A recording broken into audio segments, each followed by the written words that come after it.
इस कार्यक्रम के पुण्यार्चक हैं गुणायतन परिवार। गुणायतन परिवार द्वारा भोपाल में बड़ी सार्थक पहल की गई है, जिसमें बच्चों को संस्कार युक्त और गुणवत्तापूर्ण शिक्षा देने का मौका मिल रहा है। ये बच्चों की व्यवस्था की गई है, जिसमें 6वीं 7वीं के बच्चे इस साल लिए जाएंगे और 11वीं 12वीं और सीए फाउंडेशन के बच्चों को यहाँ रखा जाएगा। ये मेधावी छात्रों को प्रावीण्य के आधार पर उसे प्रविष्टि मिलेगी। पूरे देश भर से प्रविष्टि आएगी।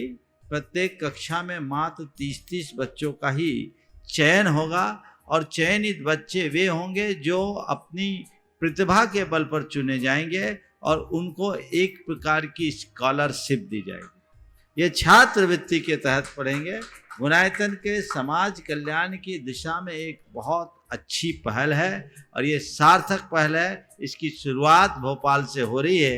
ये भोपाल वालों के लिए बहुत गौरव का विषय है। इसके लिए गुणायतन के साथ विद्यासागर इंस्टीट्यूट और सेज और एपीटी, इन तीनों को भी मैं बहुत बहुत आशीर्वाद देता हूँ।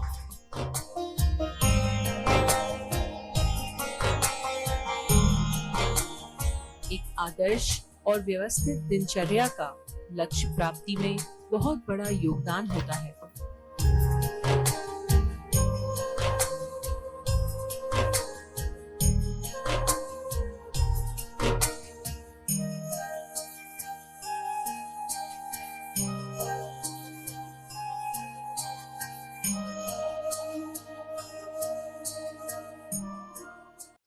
हमारे मन में अनेक प्रकार के भाव उमड़ते रहते हैं। उनमें ज्यादातर नकारात्मक होते हैं। नकारात्मक भावों का यह आवेग हमारे जीवन को नकारात्मक दिशा में ले जाता है और उसका परिणाम भी नकारात्मक होता है। सकारात्मकता में हमें सुख, शांति और सुकून की अनुभूति होती है, तो नकारात्मकता हमें दुखी बनाती है। हमारे चित्त में उद्वेग और अशांति उत्पन्न होती है और ऐसे न जाने कितने प्रकार की दुर्बलताएं हैं जो हमारे चित्त और चेतना में पूरी तरह हावी हैं और उन आवेगों के शिकार बनकर हम अपने जीवन को दुखी करते आ रहे हैं। मैंने चाहा है कि एक एक करके उन्हीं नकारात्मकताओं को सामने लाएं और उनका हल ढूंढें। ये प्रवचन की श्रृंखला है, नकारात्मकता का हल, भावना योग। भावना योग के बल पर हम सब नकारात्मकताओं को दूर कर सकते हैं। कल मैंने आप सबसे अहंकार की बात की थी। अब मैं चाह रहा हूं 10 दिन तक लगातार केवल अ से संबंधित नकारात्मक शब्दों की चर्चा करूं और ये क्रम 10 दिन तक निरंतर चलेगा और मेरी कोशिश होगी इस वर्ष पूरे प्रवचन एक एक अक्षर पर हो। अभी अ पर यह श्रृंखला चल रही है, ये क्योंकि अ से लेकर ह तक देखें तो इतनी संभावनाएं हैं कि साल शायद कम पड़ जाए। तो चलिए, आज कल मैंने अहंकार की बात की, आज दूसरे चरण में असंतोष की बात करता हूं। असंतोष हम सबके चित्त की एक बड़ी दुर्बलता है। जब कभी भी हमारे मन में किसी भी बात को लेकर असंतोष होता है, हम सहज नहीं रह पाते। जब कभी हम संतोष की बात करते हैं तो प्रायः हमारा ध्यान पैसों को लेकर संतोष रखने का होता है। असंतुष्टि की बात करते हैं तो हमारा ध्यान लालच पर चला जाता है कि व्यक्ति बड़ा लालची है, इसको संतुष्टि नहीं। लेकिन नहीं, संतोष या असंतोष को बहुत व्यापक संदर्भ में समझने की जरूरत है। संतुष्ट होने का मतलब है अपनी स्थिति में प्रसन्न रहना। और असंतुष्ट होने का मतलब है अपनी स्थिति में असंतुष्ट रहना, खुश न होना। दूसरे शब्दों में कहूं तो संतोष का मतलब है अहोभाव में जीना, और असंतोष का मतलब है शिकायतों में जीना। अपने मन को टटोल करके देखो, हमारी क्या मनोदशा है। हम अपने जीवन से संतुष्ट हैं? हम अपने जीवन की व्यवस्थाओं से संतुष्ट हैं? अंतर उतरोगे तो ढेर प्रकार की शिकायतें प्रकट होगी कि नहीं? बोलो, है? हर व्यक्ति किसी न किसी बात से असंतुष्ट है, दुखी है। कोई ना कोई शिकायत हर व्यक्ति के मन में है। ये शिकायत स्वयं से भी हो सकती है, ये शिकायत स्वजनों से भी हो सकती है, ये शिकायत समाज से भी हो सकती है, और ये शिकायत कई लोगों को संतों से भी हो सकती है। ये असंतुष्टि है कहीं भी स्वयं के प्रति, स्वजनों के प्रति, समाज के प्रति या संतों के प्रति, है ना? आप स्वयं के प्रति शिकायत देखो, कई बार लगता होगा मन में, अरे मेरे पास ज्ञान थोड़ा कम है, ज्यादा होता तो बहुत अच्छा। मेरे पास पैसे कम है, और पैसे होते तो बहुत अच्छा होता। मेरी पहचान थोड़ी कम है, कमजोर है, मेरी पहचान और अधिक होती तो बहुत अच्छा होता, है ना? और मेरा लुक थोड़ा ठीक नहीं है, काश मेरा लुक अच्छा होता तो अच्छा होता, है ना? ये खुद के प्रति न जाने और कितने प्रकार के, मेरी हेल्थ ठीक नहीं, मेरा स्वास्थ्य ठीक नहीं है। ये स्वयं से, अपनी कार्यशैली से, इन सब चीजों से भी व्यक्ति को शिकायतें रहती है। ये स्व के प्रति शिकायत है, और जिसे शिकायत है वो सदैव दुखी है? टटोल करके देखना है। आज एक अभ्यास आपको करना है कि मुझे कहां कहां असंतुष्टि है। स्वजनों से क्या बताऊं, मेरा फैमिली बैकग्राउंड ठीक नहीं है, फैमिली के लोग मुझे कोऑपरेट नहीं करते, मेरा परिवार मेरे साथ नहीं रहता, मेरे माता पिता का व्यवहार मेरे प्रति अनुकूल नहीं, मेरी पत्नी या मेरे पति का मेरे प्रति व्यवहार नहीं, वो मुझे ठीक तरीके से समझते नहीं, वो मुझे कोऑपरेट नहीं करते, मेरे बच्चे मेरे नियंत्रण में नहीं है, कोई मेरी सुनता नहीं है ऐसी बातें हीनाधिक रूप में होगी।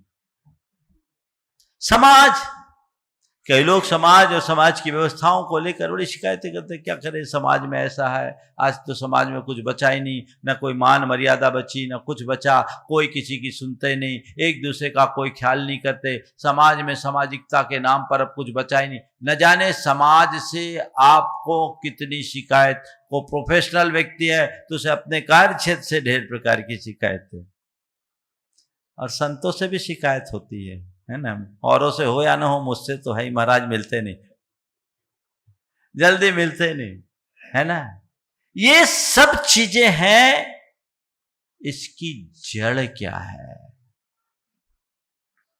असंतोष की जड़ें क्या है? 4 बातें आज आपसे करना है। असंतोष की जड़ क्या है, उसका परिणाम क्या है,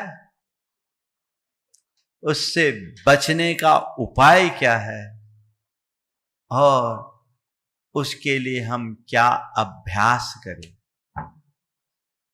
तो मेरे देखे असंतोष की 4 वजह हैं। सबसे पहली बात है तुलना, कंपैरिजन, दूसरों से अपनी तुलना करना, है ना? जब आप अपने सामने किसी दूसरे को खड़े देखते हो और उसकी चीजें दिखती है, उससे अपने आप को तौलते हो, मापते हो, अपनी तुलना करते हो, अपने को कमतर पाते हो, तकलीफें होने लगती है, फिर लगता है उसके पास जो है वो मेरे पास होना चाहिए, है ना?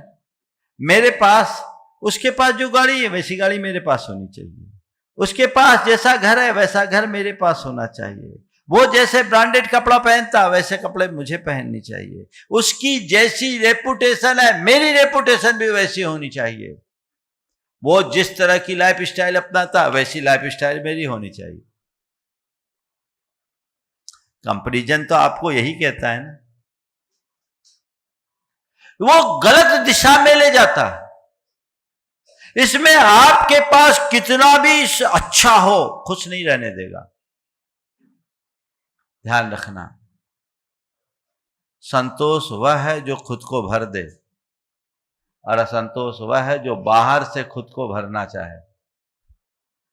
खुद को भर लो तो संतोष, खुद को भरा महसूस करो संतोष, और बाहर से भरने का प्रयास करो असंतोष।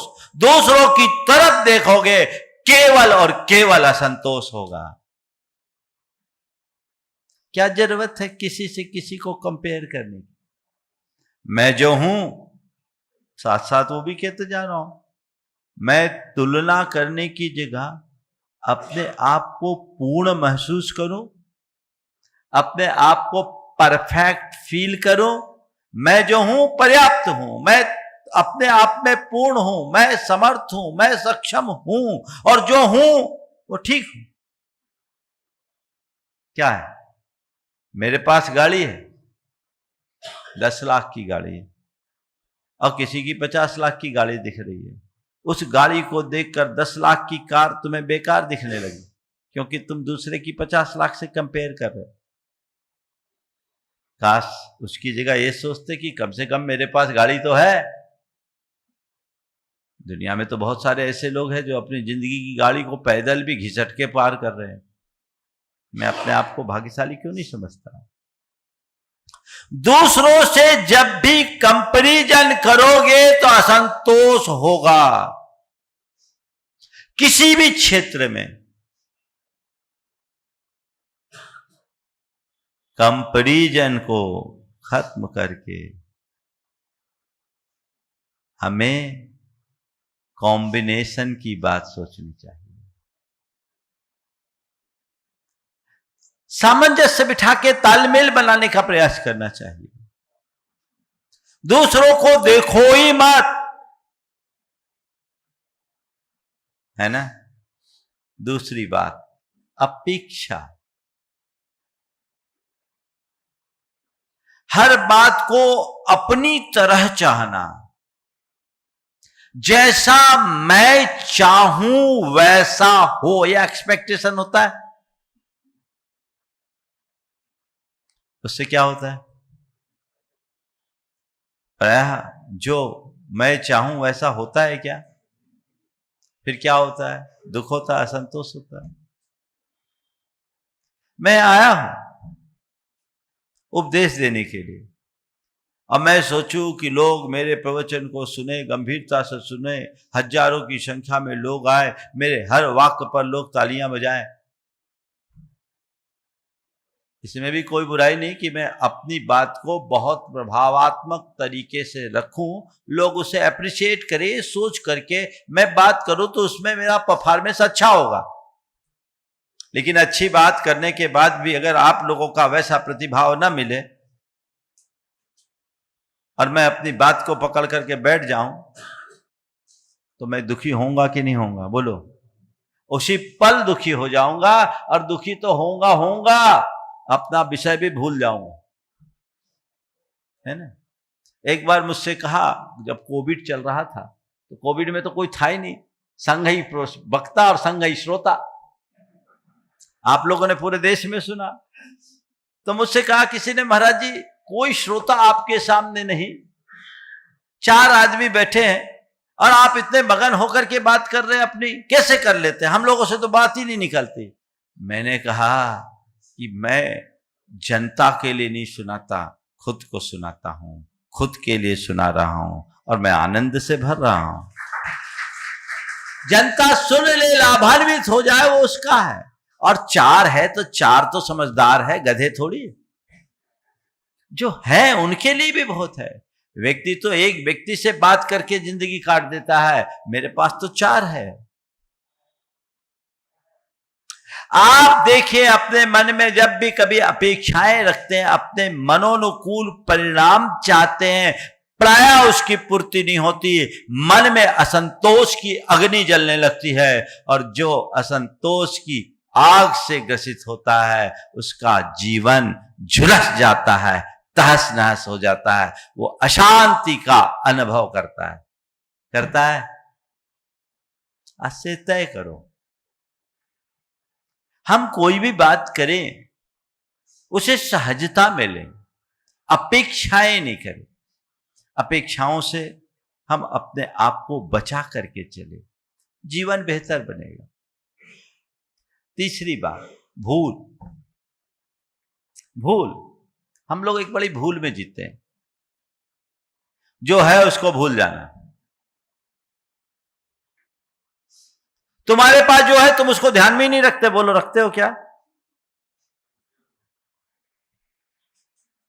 संत कहते हैं जो तुम्हारे पास है उसे पहचानो, उसका मूल्यांकन करो, उसका उपयोग करो, उपभोग करो। अगर देखोगे तो बहुत है, जो प्राप्त है पर्याप्त है। पर दिखता कहां है? बोलो।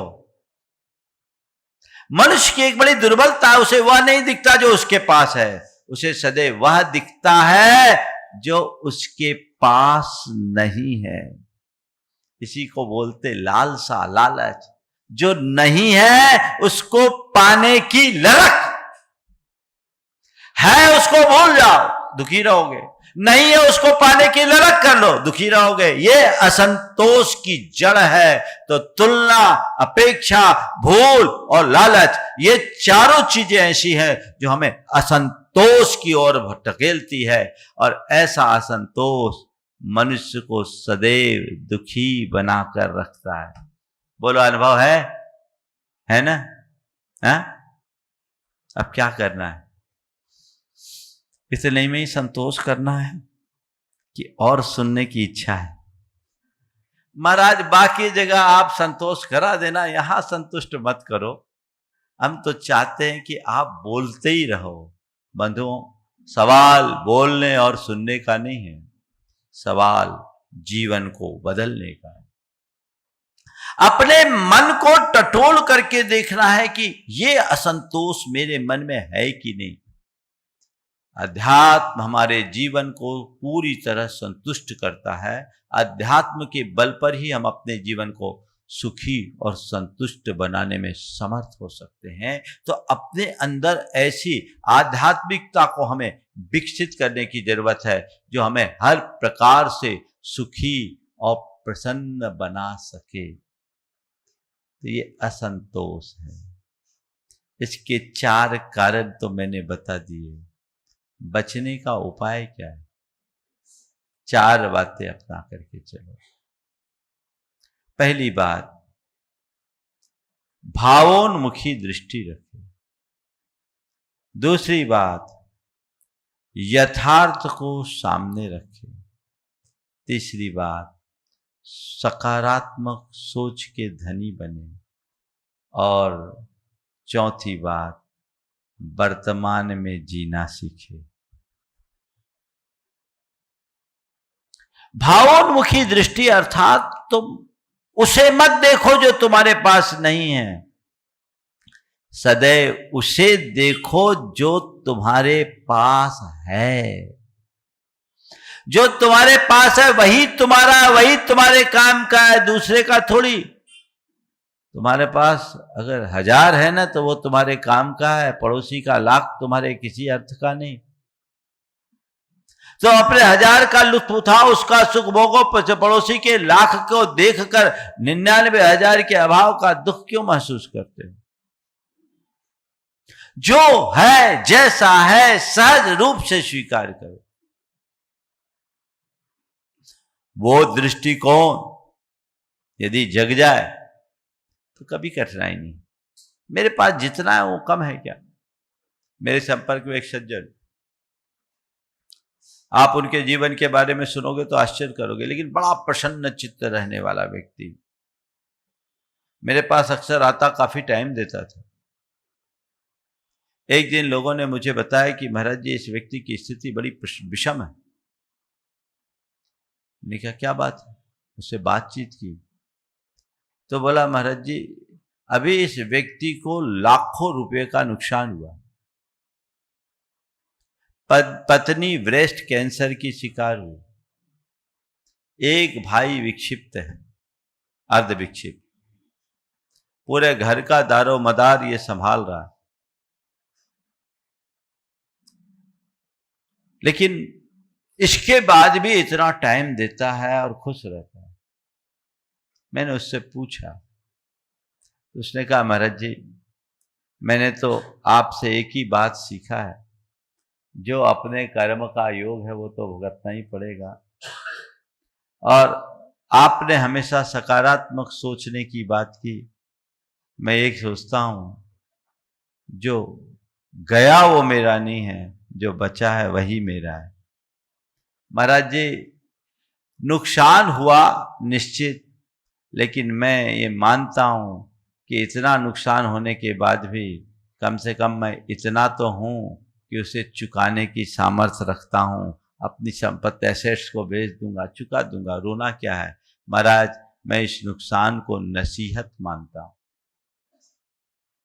आगे मेरी एक चूक हुई, एक गलत पॉलिसी अडॉप्ट की, इसलिए नुकसान हुआ, पर मैं इस बात के लिए आभारी हूं भगवान का, आप लोगों का प्रसाद मानता हूं कि इतना नुकसान होने के बाद भी कम से कम इतना तो बचा हूं कि मैं इसे चुका सकता हूं। जब मैंने अपने कैरियर की शुरुआत की थी तब मेरे पास कुल 500 रुपए थे। महाराज आज सब भरपाई करने के लिए मुझे बेचना भी पड़े तो बहुत कुछ बचा रहेगा। क्या सोच। पत्नी बीमार है महाराज, लेकिन उसकी चिकित्सा हो रही है, वो भावना योग भी निरंतर कर रही है और मुझे उम्मीद है वह पूरी तरह ठीक हो जाएगी। बीमार तो है, लाचार नहीं। महाराज भाई अर्ध विक्षिप्त है, लेकिन मैं इस अर्ध विक्षिप्त है कर कम से कम चिल्लाता तो नहीं, चीखता तो नहीं। मैंने कई ऐसे लोगों के भी बच्चे को देखा है जो दिन भर चीखा चिल्ली करता रहता है और कोई सामने आ जाए तो उसे काटने का प्रयास करता है। महाराज इस अर्थ में मैं भाग्यशाली हूँ, मैं उसे देखता हूँ जो मेरे पास है, मैं उसे नहीं देखता जो मेरे पास नहीं है। ये है जीवन में संतुष्टि की अभिव्यक्ति। कर्मोदय पर भरोसा यथार्थ है। जो मेरे कर्म का उदय है, संयोग सब वैसे ही मिलेंगे, वो नहीं मिलेंगे जो मैं चाहूं, वही मिलेगा जो मेरे भाग्य में बधा है। जो मैं चाहूं वो मुझे मिले, ये मेरे हाथ में नहीं है, पर जो मिला है उसे चाहूं, ये मेरे हाथ में है। दृष्टिकोण बदल दीजिए, सकारात्मक सोच रखिए, यथार्थ को सामने रख करके चलिए, वर्तमान में जीने का अभ्यास कीजिए और भावोन्मुखी दृष्टि रखिए। मैं सूत्रात्मक रूप में बात कर रहा हूं क्योंकि मुझे अभी बातें और भी करनी। ये असंतोष से बचने का रास्ता बताएगा, इससे जीवन की दिशा तय होगी। और इसके लिए हमें नियमित कुछ अभ्यास करना चाहिए।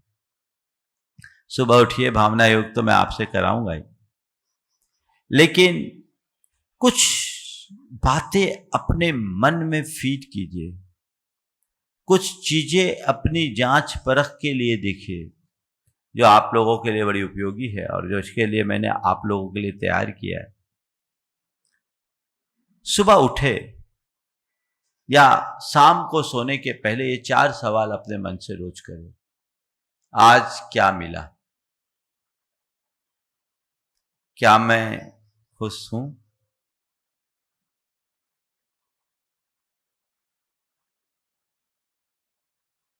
क्या मैंने, क्या लिखा है,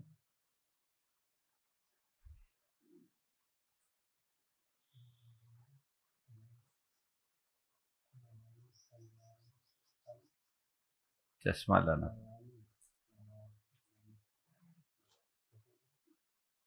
आज क्या मिला, आज मुझे क्या मिला, ये मुझे देखना है। आज सुबह से सोने तक में, हाँ, क्या मैंने तुलना की और कल कैसे संतुष्ट रहूं। आज क्या मिला, मुझे जो कुछ मिला उसकी समीक्षा करिए। पाएंगे तो बहुत सारी चीजें मेरे अनुकूल जुड़ेगी। क्या क्या मिला उसे देखिए। और मैं खुश था कि नहीं, आज मैं खुश था या असंतुष्ट था, इसको मुझे जांचना है। क्या मैंने किसी से अपना कंपैरिजन किया, तुलना की, किसी से अपेक्षाएं रखी, उसे आपको नोट करना है। और कल मैं कैसे संतुष्ट रहूं, ये विचार करना है। और इस विचार को साकार करने के लिए सुबह उठे, मन को प्रसन्नता से भरे, अहोभाव से भरे और ये सोचे आज का दिन मेरे जीवन के लिए बड़ा सौभाग्यशाली दिन है। हे प्रभु, आपकी कृपा से मुझे ये नया दिन मिला है। मैं आज के इस दिन को अच्छा दिन बनाऊं और आज मुझे संतुष्ट रहना है, मुझे प्रसन्न रहना है। ये भावधारा अपने मन में जगा ले तो आपके अंदर एक अलग प्रकार की अनुभूति घटित होगी। और नियमित यदि आपने सुबह से भावना योग किया, केवल संतोष को अगर आप बढ़ाना चाहते हैं, अपने मन के असंतोष या शिकायतों को मिटाना चाहते हैं, तो आज जो भावना योग मैं करवाऊंगा आपको, वो भावना योग नियमित करें। ये व्यवस्था आप लोगों को 1-2 दिन में डेली के प्रवचन अलग रूप में उपलब्ध भी हो जाएंगे। ऐसी प्रमाणिक समूह की तैयारी है और इसका अलग अलग QR कोड भी आपको मिल जाएगा, ताकि अलग अलग भावना योग आप अलग अलग तरीके से कर सके। तो ये चीज़ें हमें ध्यान में रख करके चलना है। हमें यदि इन सब चीज़ों को अगर अपने जीवन में लाएं तो जीवन में बहुत कुछ आ सकता है। कुछ बातें हैं जो हमारे मन में गहरे स्तर पर बैठना चाहिए, जो हमारे भावनात्मक अभ्यास के आधार बनेंगे, जिन्हें बार बार दोहराएं कि मेरे पास जो है वह ठीक है, जो है वह ठीक है, जो प्राप्त है वह पर्याप्त है। मुझे पूर्णता में जीना है, मैं अपने आप में पूर्ण हूं, मुझे कोई शिकायत नहीं। ये बार बार दोहराए और मुझ पर हर पल प्रभु की, गुरु की कृपा है, ये बात मन में आएगी तो आपके हृदय में अहोभाव जगेगा और फिर अपने आप में एक संवाद उपस्थित होगा जो हमारे जीवन को बेहतर बनाएगा। समय हो रहा है, हम 10 मिनट भावना योग के लिए दें कि आज हम अपने मन के असंतोष के निवारण के लिए क्या भावनाएं भाएं, जिससे हम अपने भीतर के असंतोष को दूर कर सके और जीवन को बेहतर बना सके। ये अभ्यास में आएगा, आप एक एक दुर्बलताओं को बहुत आसानी से दूर कर पाएंगे, बशर्ते आपको इसके लिए एक अभ्यास करना होगा। आप नियमित अभ्यास करेंगे, सुनिश्चित परिणाम निकलेगा। सहज शांत बैठ जाएं, मन को प्रसन्नता से भर ले,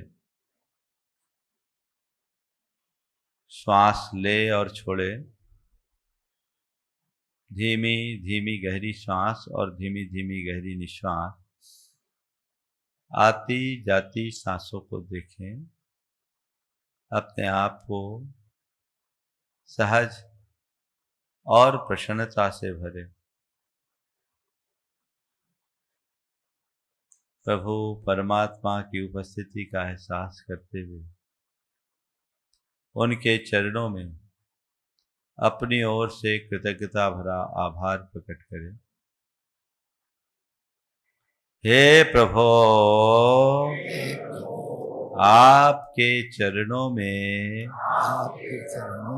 कोटि कोटि बंदन, कोटि कोटि आभार। हे प्रभु, आपकी कृपा से मुझे जीवन का यह नया दिन मिला, मुझे ऐसी शक्ति दे कि आज के इस दिन को अच्छा दिन बना सकूं। हे प्रभु, मुझे ऐसी दृष्टि दे कि मैं हर स्थिति में संतुष्ट और प्रसन्न रह सकूं। हे प्रभु, मुझे ऐसी दृष्टि दे कि मैं हर स्थिति में संतुष्ट और प्रसन्न रह सकूं।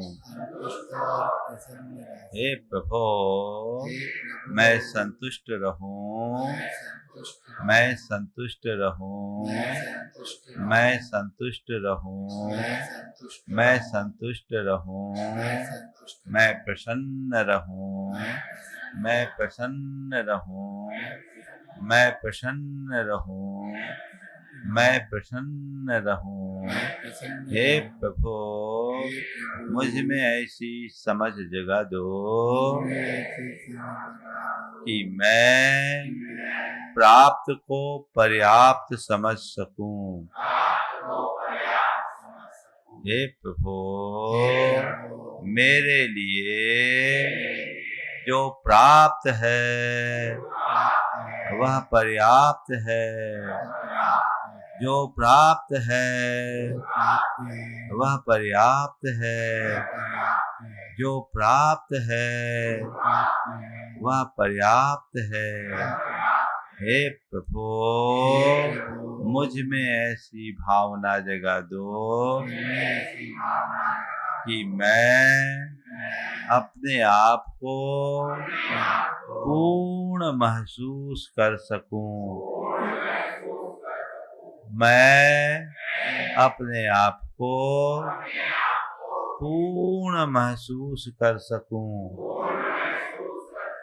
मैं पूर्ण हूँ, कृतार्थ हूँ, कृतकृत्य हूँ, संतुष्ट हूँ, प्रसन्न हूँ।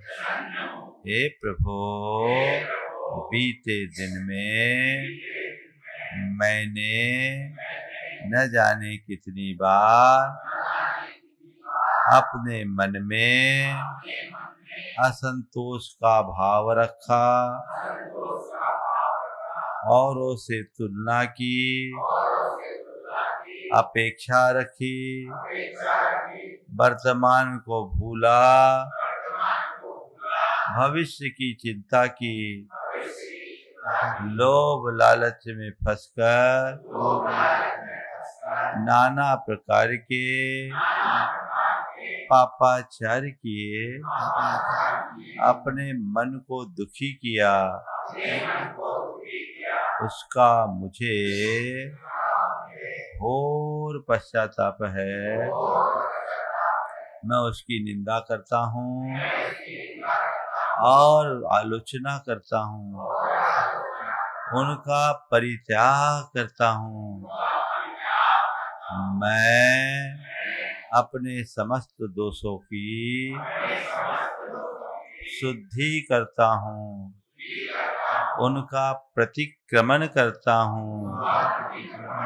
हे प्रभु, मेरे मन का असंतोष मिट जाए,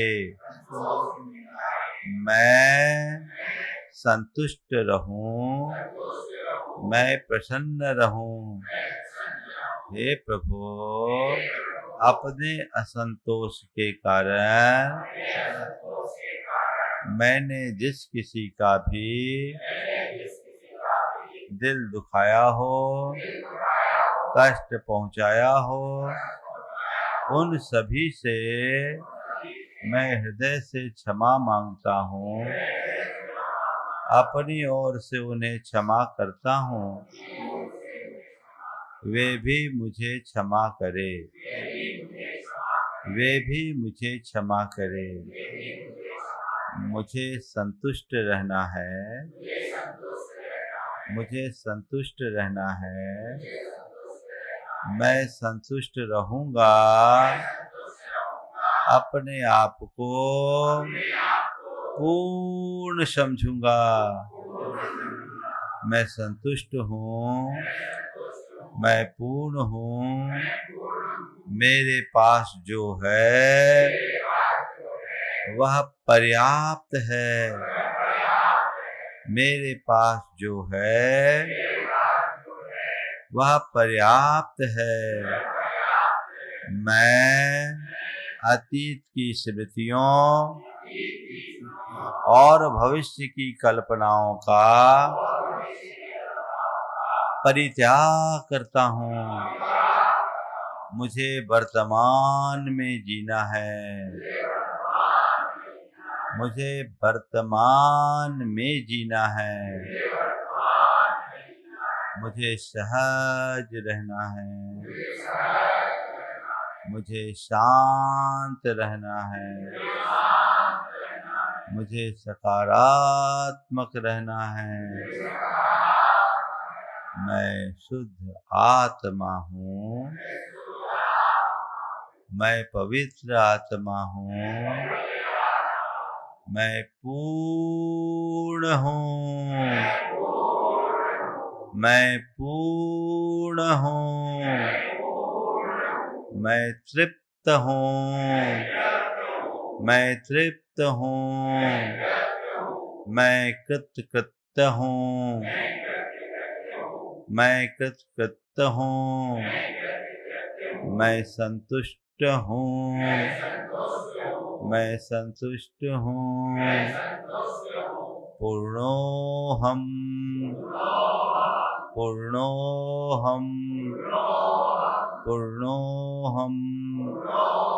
पूर्णोहम। कृतकृत्योहम। कृतकृत्योहम। कृतकृत्योहम। कृतकृत्योहम।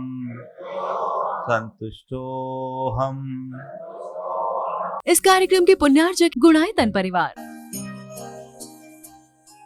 गुणायतन परिवार द्वारा भोपाल में बड़ी सार्थक पहल की गई है, जिसमें बच्चों को संस्कार युक्त और गुणवत्तापूर्ण शिक्षा देने का मौका मिल रहा है।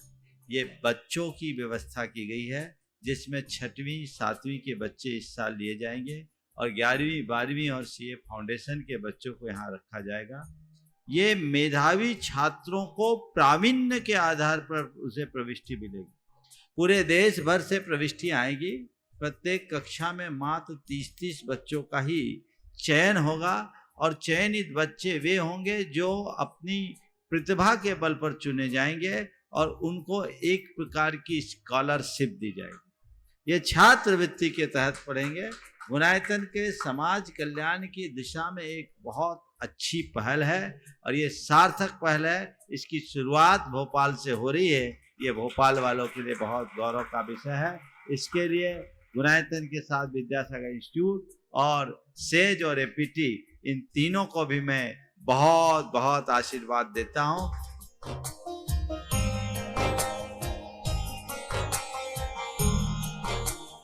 एक आदर्श और व्यवस्थित दिनचर्या का लक्ष्य प्राप्ति में बहुत बड़ा योगदान होता है।